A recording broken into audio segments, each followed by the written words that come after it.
빌리미안 씨라는 분이 그분의 저서 놀라운 하나님의 은혜에 이런 이야기를 소개합니다. 인간은 부족한 것을 염려하지만 하나님은 넘치도록 주시는 분이시다. 인간과 하나님의 두 세계가 대조를 이루고 있다는 그런 의미입니다. 인간은 부족의 경제학이라고 하는 표현을 사용할 수 있을 만큼 우리는 부족한 것에 집중하고 살아가는데요. 하나님은 놀랍도록 풍요로움을 주시는 분이시라는 의미이죠. 여러분, 사실은 그렇습니다. 인간은 우리에게 부족한 부분들을 집중하고 걱정하고 살아가는 경향이 있습니다. 시간이 부족하게 느끼고요, 돈이 부족하다고 느끼고요, 능력이 부족하다고 느끼고요, 건강이 부족하다고 느낍니다. 자신의 부족함과 결핍에 집중합니다. 그러면 어떤 일이 벌어집니까? 감사는 사라지게 되고요, 만족감도 없습니다. 결국 늘 염려하고 불평하고 불만하고 걱정하고 그렇게 살아가는 삶이 악순환을 이루게 됩니다. 오늘 본문에서 만나는 제자들의 모습도 그랬습니다. 그들은 가지고 있는 것을 집중하기보다는 그들에게 없는 것을, 부족한 것을 보았습니다. 반면에 예수님께서는 가지고 있는 것을 감사하셨습니다. 그리고 그것을 가지고 풍요로움을 만드셨습니다. 충분하게 하셨습니다. 이것이 예수님께서 보여주신 새로운 표적의 내용이죠. 이 표적이라고 하는 주제로 보면 요한복음 5장의 후반부와 6장은 긴밀하게 연결된다는 것을 알 수 있습니다. 지난주에 우리가 함께 나누었던 5장의 후반부에 있는 내용은 무엇입니까? 예수님께서 유대인들을 향해서 불신앙을 책망하시는 그런 내용이었잖아요. 주님은 당신을 믿을 만한 충분한 증거들과 증언이 넘친다, 이렇게 말씀해 주시면서 그 중에 하나가 당신이 행한 일이다 라고 말씀해 주셔서요, 당신이 행한 표적을 보고 당신이 어떤 분이신지를 알 수 있는데 그들이 믿지 못한다 책망하셨죠. 그 책망에서 그치지 않고 주님은 새로운 표적을 그들에게 더하여 주셨는데요, 그것이 오늘 본문에 우리가 만나는 오병이어의 기적입니다. 요한복음의 기자는 이 사건을 네 번째 표적이다 이렇게 부르고 있는데, 오병이어의 기적에 대해서는 우리가 이미 잘 알고 있습니다. 주님께서 빈들에서 주님 앞에 모인 무리들의 배고픔을 먹여주시고, 그래서 5,000명이 먹고도 12광주리가 남게 하시는 놀라운 역사를 이루셨다. 이것이 이 오병이어의 기적의 내용이죠. 이 기적의 내용보다 더 중요한 것은 이 표적을 통해서 보여주시는 주님이 우리에게 깨우쳐 주시는 의미라고 할 수 있는데요, 그 의미를 찾기 위해서 우리는 먼저 이 기적의 사건 안에서 출애굽 이스라엘 백성들을 광야에서 먹이신 하나님의 손길을 찾아볼 수 있어야 합니다. 주님께서 기적을, 이 네 번째 표적을 행하신 장소도 그렇습니다. 3절에 보면 예수께서 산에 오르사 이렇게 되어 있습니다. 여기 산이라고 하는 것은 갈릴리 호수 주변에 있었던 낮은 그런 산, 빈들이라고 부를 수 있는 곳이라고 우리가 이해할 수 있죠. 마태복음 14장과 누가복음 9장에도 이 이야기가 나오는데 그곳에는 빈들이라고 하는 표현이 직접적으로 사용되고 있습니다. 여러분, 빈들입니다. 광야입니다. 빈들, 광야하면 여러분 우리는 무엇이 연상이 됩니까? 이곳은 무엇보다도 인간 내 자원이 절대적으로 부족한 공간이라고 하는 의미를 가지고 있습니다. 인간 스스로 먹을 것조차 구할 수 없는 척박한 환경이죠. 하나님께서 공급해 주셔야만 먹을 수 있는 곳이 이 빈들이고 광야입니다.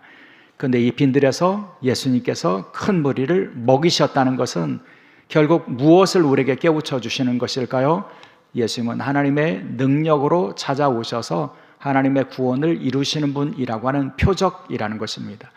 그 옛날 출애굽 이스라엘 백성들을 광야에서 먹이신 하나님의 그 능력이 예수 그리스도께서 가지고 계셨고, 그 사건을 재현하시는 분이시라고 하는 것을 보여주고 있죠. 동시에 이 사건의 의미를 우리가 찾기 위해서는 이 사건 가운데 보여주시는 예수님의 선한 목자 되심을 우리는 찾아보아야 합니다. 선한 목자의 하는 일은 양들을 사랑해서 그들의 필요를 알고, 그래서 그들에게 먹을 것을 공급하기 위해서 초장으로 인도하는 것이죠. 푸른 초장으로 나를 인도하시는 도다. 여러분 시편 기자의 그 유명한 노래처럼요, 선한 목자 되신 주님은 먹을 것을 공급하시고 먹여주시는 분이십니다. 그런 의미에서 오늘 본문의 10절에 보면 주님께서 먹을 것을 나눠주시면서 무리들을 그 자리에 앉게 하시는 장면을 우리가 주목하게 되는데, 풀밭에 앉게 하셨다, 그곳에 잔디가 많았다라고 하는 말씀이 나오잖아요. 여러분 상상해 보면 수많은 무리들이 풀밭에 잔디 위에 앉아있는 그 모습을 우리가 떠올리게 되는데, 여러분 그 모습은 결국은 푸른 초장에서 먹을 것을 먹는 그런 양떼들의 모습을 우리가 연상할 수 있게 되고요, 그 양떼를 먹이는 목자처럼 굶주린 이들을 먹이시는 주님의 모습을 우리가 본문에서 발견할 수 있게 된다는 거죠. 그래서 오늘 본문에 보면요, 목자 되신 주님의 사랑이, 긍휼이 담겨 있는 그런 그 모습을 우리가 어렵지 않게 확인할 수 있습니다. 5절에 보면 예수께서 눈을 들어 큰 무리가 자기에게 오시는 것을 보시고 이렇게 말씀하고 있고요, 6절에는 이렇게 말씀하시면 친히 어떻게 하실지를 아시고 이 말씀이 나옵니다. 예수님이 어떻게 하셨다고요? 보시고 그리고 아시고 이렇게 되어 있습니다. 보시다, 아시다 라고 하는 이 표현은 헬라어 성경에서 읽어보면 현재 분사형으로 되어 있습니다. 그러니까 계속되는 동작을 의미하죠. 예수님께서 보시고 마신 것 아니고요, 힐끗 본 것 아니고요, 보시고 또 보시고, 그리고는 제자들의 그 무리들의 모습이 무엇이 필요한지, 무엇이 결핍이 있는지를 아셨다, 그런 말씀입니다. 여러분 보셨다고 하는 것이 주님의 사랑을 확인할 수 있는 그런 표현이라고 저는 믿어요. 보고 또 보고. 여러분 누구를 여러분 보고 또 보고 하십니까? 사랑하는 사람을 보고 또 보고 그러죠. 여러분 자식은 보고 또 봐도 결코 지겹지 않습니다. 멀리 있어도 여러분 보고 또 보게 되어 있어요. 우리 작은 아이 군대 보내고 신병 교육 마치고 이렇게 운동장에 서 있는데 똑같이 생긴 아이들이 수백 명이 있는데도 그 중에 제가 아이를 찾을 수 있겠더라고요. 보고 또 보는 겁니다. 멀리 있어도 그 표정을 헤아려보고 그 마음에 어떤 마음일까를 헤아려보고 아는 것이 여러분 사랑의 모습이라고 하는 거죠. 주님이 무리들을 그렇게 하셨다는 겁니다. 보고 또 보시고 계속해서 보셨고, 그래서 그들에게 어떤 것이 필요한지, 그들의 결핍이 무엇인지를 아셨다는 겁니다. 여러분 주님이 바라보시는 그 무리들의 상태가 어떤 상태였을까? 그 마가복음 8장에 보면 그들이 사흘이나 굶주린 상태였다, 이런 말씀이 있어요. 그래서 그 굶주림을 보시는 목자이신 주님의 마음에는 긍휼의 마음이 솟아날 수밖에 없었고요. 그래서 마가복음에 보면 내가 무리를 긍휼히 여기노라 라고 하는 말씀이 나옵니다. 여러분 주님이 친히 무리를 향해서 긍휼히 여기시고 그들의 결핍 그리고 굶주림 그것을 아시고 불쌍히 여기시는 모습을 우리 주님이 가지고 계셨다는 거죠. 불쌍히 여기시고 긍휼히 여기시고 사랑과 연민의 마음을 가지셨습니다. 이것이 선한 목자이신 주님의 마음이라는 거죠.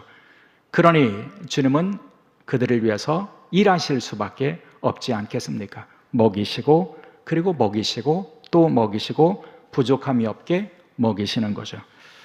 그것이 오병이어의 기적을 통해서 보여지는 그런 풍성함이고 충만함이라고 할 수가 있는데요. 그런데 이 오병이어의 기적을 이렇게 묵상하다 보면 참 흥미롭구나라고 느끼는 부분이 한 곳이 있습니다. 그것은 주님께서 그렇게 선한 목자의 마음을 가지고 무리들을 보셨고 결핍을 아셨고 배고픔을 아셨고 불쌍히 여기셨는데요, 그렇게 아시면서도 주님께서 곧바로 주님이 능력을 나타나신 것이 아니라는 겁니다. 사흘이나 굶은 무리들을 불쌍히 여기셨다면 여러분 1초라도 1분이라도 빨리 그들을 위해서 먹을 것을 주실 것 같잖아요. 근데 주님은 그것보다 먼저 하신 일이 있습니다. 제자 빌립을 향해서 질문하시는 일을 먼저 하셨어요. 5절의 내용입니다. 우리가 어디서 떡을 사서 이 사람들을 먹이겠느냐? 주님은 빌립에게 질문을 먼저 하셨습니다. 마치 빌립에게 주도권을 먼저 내어주시는 것 같은 모습을 보여주셨다는 겁니다. 주님은 어떻게 하셔야 될지를 아셨지만 하지만 빌립을 시험하기 위해서 그렇게 물으셨다. 성경은 부언해서 설명해 주고 있습니다. 그러자 예수님의 질문을 받은 빌립의 반응은 빌립답게 계산적이고 합리적인 답을 찾으려고 노력을 합니다. 그 결과 그의 합리적인 계산에 의해서 나온 답은 무엇입니까? 이 무리들을 먹이려면 조금씩만 나누어 줘도 200데나리온의 돈을 가지고도 부족할 것입니다. 그렇게 말합니다. 이 말은요, 불가능하다는 말이에요. 이 사람들을 먹일 수 없습니다. 가까운 데 가서 그 빵을 사올 수도 없는데, 사오기에도 수천만 원이 들어야 되는 돈이 필요한데 그럴 능력이 우리에게 없습니다. 먹일 수 없습니다. 합리적인 계산의 결과로 빌립이 얻은 답이죠. 안드레 역시 마찬가지입니다. 안드레도 그 대화에 끼어들면서 뭐라고 말합니까? 우리에게 있는 것은 겨우 보리떡 5개와 물고기 2마리가 전부인데 이것이 이 많은 무리들에게 무슨 소용이 있겠습니까? 그렇게 대답합니다. 그러니까 소용없다는 거예요. 우리는 해결할 수 없다고 하는 것을 그들은 고백하는 거죠. 여러분, 그렇게 제자들이 그 큰 문제 앞에서 자신의 능력이 없음을, 자신의 무기력과 지혜가 부족함을 인정하고 고백한 다음에 주님께서 전면에 나서시죠. 그리고 주도적으로 그 상황에 개입하셨습니다. 먼저는 제자들을 통해서 무리를 그 풀밭에 앉게 하셨습니다. 앉게 하셨다는 말은요, 식사 대용으로, 식탁의 대용으로 그들이 앉도록 하셨다는 그런 의미를 가지고 있어요. 식사를 준비하셨다는 거죠. 그리고 안드레가 말하고 있는 소년이 가지고 있었던 그 작은 먹거리, 물고기 2마리와 보리떡 5개를 주님은 받으셨습니다. 그 다음에 주님은 뭐 하셨어요? 축사하셨습니다. 축사하셨다는 말은 감사하셨다는 것입니다. 주님은 감사하신 다음에 그것을 떼어서 제자들에게 나누어 주게 하셨습니다. 나누어 주시는 이 장면을 헬라어 성경에서 읽어보면 똑같이 나누어 주게 하셨습니다. 그 사람이 어떤 사람이든, 그 사람의 신분과 지위가 어떠하든, 그 사람의 외적인 조건이 어떠하든 똑같이 나누어 주게 하셨습니다. 그리고 물고기는 그들이 원하는 만큼 나누어 주게 하셨습니다. 그 결과 그곳에 있었던 모든 사람들이 충분히 먹을 수 있었고요. 그리고 남은 것이 12광주리에 가득하게 되었다. 놀라운 일이 그 자리에서 벌어졌다는 겁니다. 여러분, 이 사건을 통해서 우리가 발견해야 될 주님의 일하심의 법칙, 중요한 진리가 여기 있는데요. 주님의 일하심은 우리 자신의 무능과 무기력함과 무지함을 인정하고 고백할 때 이루어진다는 것입니다. 여러분, 빌립처럼 우리는 어떤 상황에 계산하고 합리적으로 판단하고 예산을 줄이면 될까? 어떻게 하면 가능할까? 여러분, 계산하는 것으로 주님의 일이 이루어지는 것이 아니라는 겁니다. 여러분, 우리는 무능합니다. 우리는 할 수 없습니다. 우리의 능력으로는 할 수 없습니다. 주님 앞에서 기브업, 포기할 수 있을 때 그때 주님께서 비로소 일하기 시작한다는 것입니다. 왜냐하면 우리가 자신의 무능력과 무지함을 그리고 무기력함을 인정할 수 있을 때 주님의 일하심을 간절하게 구할 수 있기 때문입니다. 우리는 아주 작은 가능성이 있어도 하나님 앞에 온전하게 구하지 못합니다. 우리가 우리 자신의 무기력함을 인정할 수 있을 때에 주님께서 우리의 빈들과 같은 우리의 삶에 개입하여 주십니다. 그래서 우리의 삶에 풍성함을 이루어 주십니다. 우리의 믿음이 주님 앞에서 정직하게 우리 자신의 무기력함과 무지함을 인정하고 그래서 주님의 일하심을 경험하고 살아가는 그런 복된 믿음의 여정이 될 수 있기를 주의 이름으로 축원합니다. 그렇게 일하시는 주님의 모습 속에서 특징이 하나가 있는데요. 주님이 우리의 풍성함을 위해서 일하실 때에 주님의 일하시는 법칙은 감사로 시작한다는 겁니다. 감사가 있는 곳에 풍성함을 이루신다는 말씀이죠. 여러분, 주님의 손에 들려진 것은 아주 작은 것이었습니다. 여러분, 보리떡이라고 표현되는 이 표현은요, 밀가루 가운데서 그냥 사람들이 먹기에는 좀 부족한 것이어서 동물의 사료로나 쓸 수 있는 그 밀가루를 가지고 만든 그런 빵입니다. 그러니까 아주 맛없는, 영양가도 부족한 그런 정말 하잘것없는 그런 빵이었다는 거죠. 여기 물고기도 마찬가지입니다. 이 물고기라고 번역되는 옵사리온이라고 하는 단어는요, 우리가 잘 아는 익투스와는 구분이 됩니다. 이 옵사리움이라고 하는 단어는 어부가 고기를 잡았는데 그것이 상품성이 있으면 골라서 팔죠. 그리고 아주 작은 것은 물고기를 그냥 놓아주죠. 방생하죠. 근데 어중간한 것들, 팔기도 그렇고 놓아주기도, 그런 것은 당시에 이 어부들이 소금에 재어서 그래서 반찬으로 썼다고 그러죠. 여기 나오는 물고기가 바로 그 물고기입니다. 아주 보잘것없는 아주 작은 물고기에 불과했다는 거죠. 근데 여러분, 주님은 어떻게 받으셨습니까? 주님은 감사하셨습니다. 그것을 가지고도 감사하셨다는 거죠. 특별히 주님의 감사는 선불제 감사였습니다. 여러분, 후불제가 아니었다는 거예요. 하나님, 이 일을 행하시면 내가 감사하겠습니다. 그런 방식의 감사가 아니었다는 겁니다. 먼저 감사하셨습니다. 여러분, 물고기를 받으셨을 때, 떡을 받으셨을 때, 그때 아무 일도 벌어지지 않았습니다. 그러나 주님은 그것을 감사하셨습니다. 우리가 감사하지 못하는 이유는 뭘까요? 제가 생각하기에는 감사의 이유가 없기 때문이 아니에요. 이런 것 해주시면 내가 감사하겠습니다 하다가 이루어지면 그때 까먹어요. 그래서 우리는 그게 그냥 자연스럽게 우리에게 주어진 것이라고 생각하고요. 그래서 감사의 마음을 잊어버리게 되는 거예요. 그래서 우리는 감사할 줄 모르게 된다는 거죠.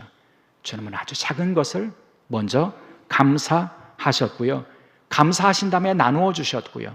나누어 주셨을 때 그곳에 풍성한 하나님 나라의 잔치가 이루어졌다고 하는 사실을 기억할 필요가 있다고 하는 것이죠.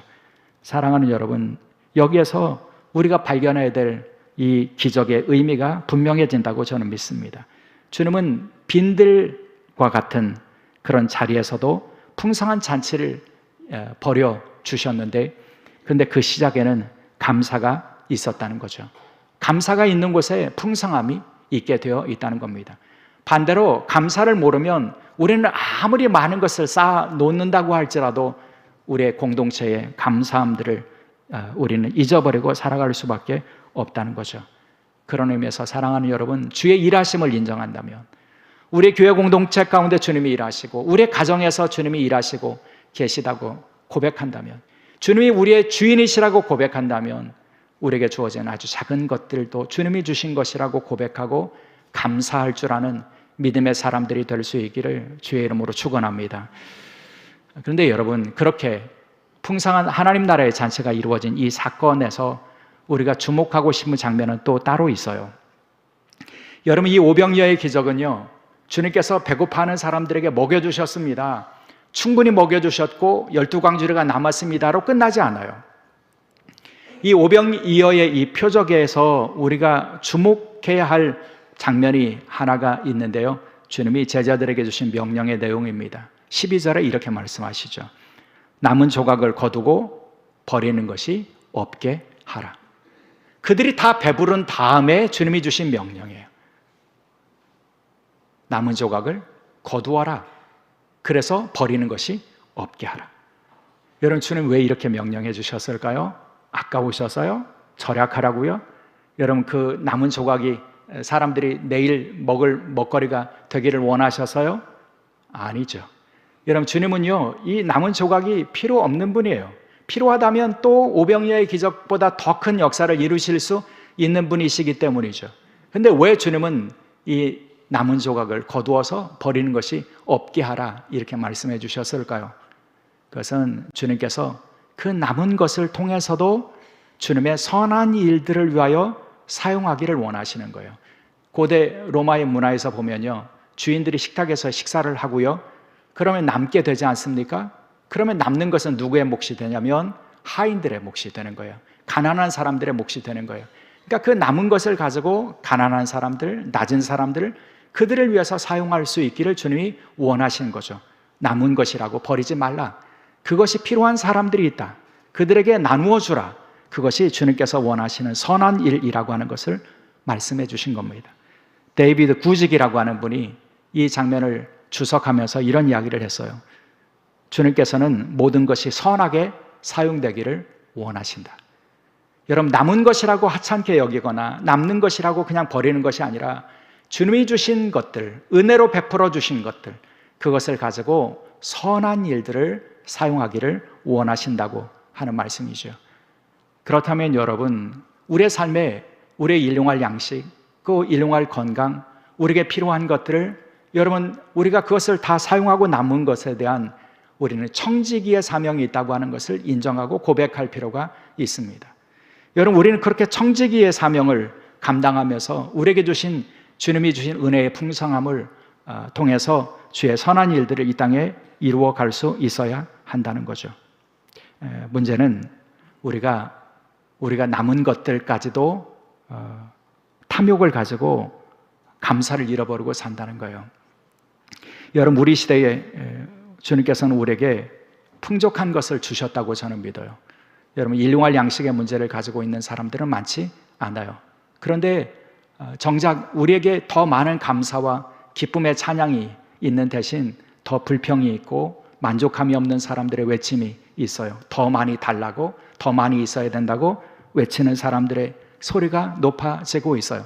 상대적인 박탈감이라고 하는 그런 올무에 걸려 있어서 우리는 다른 사람들 것과 비교하기 시작하고, 그래서 내가 먹고 살고 남을 수 있는데도 내게 남겨진 것이 더 많아져야 된다고 경쟁하고 또 원망하고 그렇게 살아가는 우리의 문화들이 있다는 거죠. 여러분, 우리는 남은 것을 버리지 말고 거두어 주의 선한 일들을 감당하라고 하는 주님의 말씀을 기억할 필요가 있다고 믿습니다. 얼마 전 우리 권사님 한 분이 좋은 다큐멘터리를 하나 소개해 주셨어요. 그래서 제가 찾아보았는데 성물이라고 하는 그런 프로그램인데요. 이 프로그램에 보면 일부에 에티오피아 북부 지역, 아주 험악한 산악 지역에 사는 한 소년이 등장합니다. 이 지역은 놀랍게도 그리스도 정교회에 속하여 있는 사람들이 많이 살고 있는 그런 지역이었어요. 그곳에 크보롬이라고 하는 이름을 가진 13살짜리 참 사려 깊고 속 깊은 그런 소년이 등장합니다. 이 소년은 내전, 가뭄, 가난, 흉년, 이것으로 고통받는 이들에게 하나님의 사랑을 전하는 것이 자신의 꿈이에요. 그래서 사제가 되어서 그들을 위로하고 하나님의 사랑을 전하겠다고 하는 꿈을 가지고 있는 아이인데, 먼저 부사제가 되기 위해서 늦은 밤까지 전깃불도 들어오지 않는 그곳에서 그들이 공부하고 찬양을 암송하고 말씀을 공부하는 기쁨으로 감당하는 모습을 볼 수가 있었습니다. 저도 그 아이의 모습을 보고 하나님의 소명을 다시 생각해 볼 기회가 되었는데요. 그 영상에 보면 인상적인 장면이 나와요. 이 에티오피아의 아이들이 학교에 가면 점심을 급식으로 나누어 주는데 죽 한 주걱 정도를 이렇게 나누어 줘요. 근데 그때 나레이터가 뭐라고 이렇게 설명하냐면, 이 아이들은 이것이 하루에 공급되는 영양분의 전부인 경우가 대부분입니다. 학교에서 점심에 먹는 죽 한 그릇이 그들이 하루에 공급받는 영양분의 전부인 경우들이 많더라. 여러분, 제가 그 장면 보고 참 반성 많이 했습니다. 우리는 부족하지 않잖아요. 먹고 사는 것 때문에 고생하지 않잖아요. 결핍이 있는 것이 아니잖아요. 근데 결핍의 원인들을 우리는 어디에서 찾느냐면, 남는 것을 더 많이 쌓으려고 하는 그런 욕심에서 생겨나는 것들을 우리가 보게 된다는 거죠. 그런데 그렇게 되면 우리는 결코 감사하지 못합니다. 더 많은 것을 남겨야 되고 더 많은 것을 쌓아놓아야 된다고 생각하면 우리는 결코 만족이나 기쁨과 감사를 누릴 수 없게 되고요. 그런 만족함과 기쁨과 감사를 잃어버리면 하나님 나라의 잔치에는 참여할 수 없게 되어 있다는 거죠. 그런 의미에서 우리가 남는 것을 쌓아두려고 하는 이 시대에 살아가는 우리가 오늘 고백할 것이 있다고 저는 믿습니다. 모든 것이 하나님께서 주신 것입니다 라고 하는 고백을 회복할 수 있어야 할 것입니다. 내가 가지고 있는 것이 다 주님께서 주신 거예요. 건강도요, 생명도요, 물질도요, 다 하나님께서 주신 것이라고 하는 고백을 회복해야 할 것입니다. 그리고 우리는 주신 것을 잠시 관리하는 청지기에 불과하다고 하는 고백을 회복할 수 있어야 할 것입니다. 그러니 나에게 맡기신 것, 주님 필요하시다면 주의 선한 일들을 위하여 사용하겠다는 마음을 우리는 회복할 수 있어야 할 것입니다. 감사함으로 받아서 나누는 삶이 주님이 원하시는 삶이고 하나님 나라의 풍성함이 이루어지는 질서라고 하는 믿음을 가질 수 있어야 한다는 거죠. 사랑하는 여러분, 오늘 우리가 선교주일 예배를 드리고 있는데 이 선교주일에 우리가 회복해야 될 믿음의 내용이 그와 같기를 원합니다. 주님이 모든 것을 나에게 주셨다고, 부족함이 없게 주셨다고 고백하며 주시는 것을 감사함으로 받으시고 그리고 나누시고 그래서 주의 선한 일들을 위하여 사용할 수 있는 믿음의 종들이 될 수 있기를 주의 이름으로 축원합니다. 그때 주님이 우리의 삶에 오병이어의 기적을 행하시고 우리를 통해서 하나님 나라의 풍성한 잔치를 펼쳐 주실 것이라고 믿습니다. 그 주의 선한 청지기의 삶을 살아가는 저와 여러분이 될 수 있기를 주의 이름으로 축원합니다. 기도하시겠습니다. 주님, 모든 것이 주의 것임을 고백하며 감사함으로 받겠습니다. 감사하고 나누겠습니다. 저희가 나누는 것을 통해서 주님 하나님 나라의 잔치가 이루어질 수 있게 도와주시고 주님이 빈들과 또 광야에서 베푸시는 잔치자리와 같은 풍성한 잔치가 이 세상에 베풀어질 수 있도록 저희 공동체와 주의 사랑하는 종들을 사용하여 주옵소서. 감사하오며 우리 주 예수 그리스도의 이름으로 기도드리옵나이다. 아멘.